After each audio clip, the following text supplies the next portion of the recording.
ஜல்லிக்கட்டு உரிமைக்காக அவனியாபுரத்துல இருந்து அமெரிக்கா வரைக்கும் 10 கோடி தமிழன் நெருப்பா நின்று போராடினா 15 நாள் கூட ஆகல. எங்களுடைய போராட்டத்துக்கு பணிஞ்சுதான் சட்டம் இயற்றி எங்களுக்கு கிடைச்சது. அப்படிப்பட்ட நிலையில தமிழர் அந்த போராட்டத்தின் முடிவை கூட அடிச்சுதான் செதைச்சுதான் அதை நிறுத்தினாங்க. மறுபடியும் தமிழ் மண்ணில் ஒரு எழுச்சி ஒரு போராட்டம் தொடங்காதுங்கிறது மத்திய அரசினுடைய எண்ணம்.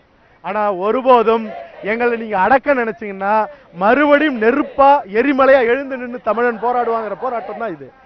இதோட நிக்க போறதில்லை.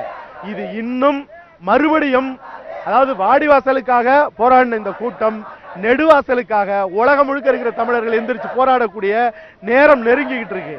நீங்க 15 நாளுக்குள்ள நீங்க இப்படி ஒரு கள்ளத்தனமாக இது நடக்குது. எப்படின்னா, நீங்க இதுவரைக்கும் மீத்தேனுக்கு தனி லைசன்ஸ் இருந்தது, செல்வாயுக்கு தனி லைசன்ஸ் இருந்தது, ஹைட்ரோ கார்பனுக்கு தனி லைசன்ஸ் இருந்தது.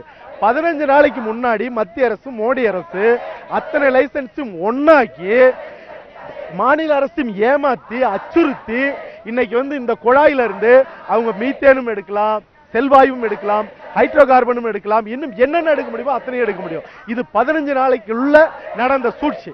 ஆக இதை ஒருபோதும் இதை தமிழர்கள் முட்டாள்கள் இதை அப்படியே விட்டுட்டு ஓடி போயிடுவாங்கிறது இல்ல. இன்னைக்கு நினைச்சு பார்க்க முடியாத போராட்டம் ஆயிடுச்சு.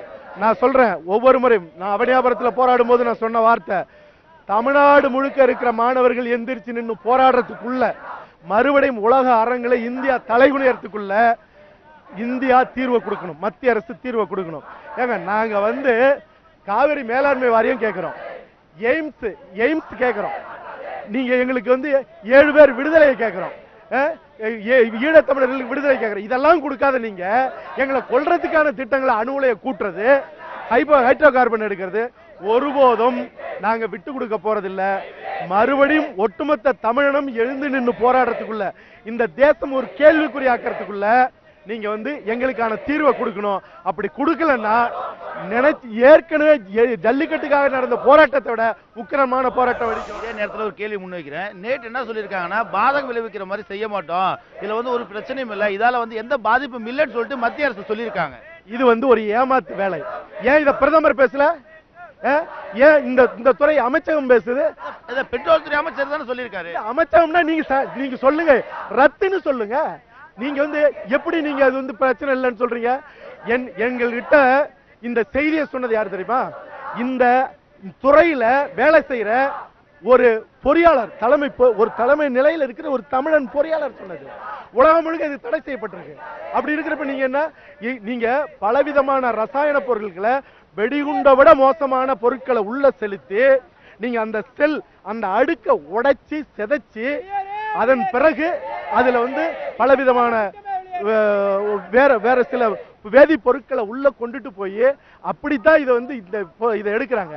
ஆக அதுல இருந்து வெளிவர்ற வேதி பொருட்கள் இந்த மண் முழுக்க பரவும், பல நூற்றாண்டுகளுக்கு விவசாயம் நிற்காது. அப்ப நான் சொல்ற ஒரு பெரிய கட்டடம் உதாரணம் இதுதான். அவர்கள் சொன்னது எது? இந்த துறையில வேலை செய்யறவர் சொன்னது.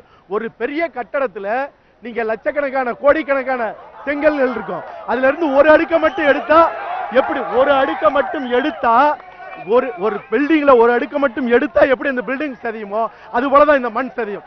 ஒருபோதும் தமிழனம் ஏத்துக்காது. மத்திய மாநில அரசுகள் உடனடியாக ரத்துங்கிற செய்தியை சொல்லணும். இல்லாட்டினா எரிமலையா தமிழ்நாடு முழுக்க வெடிக்கும் போராட்டம்.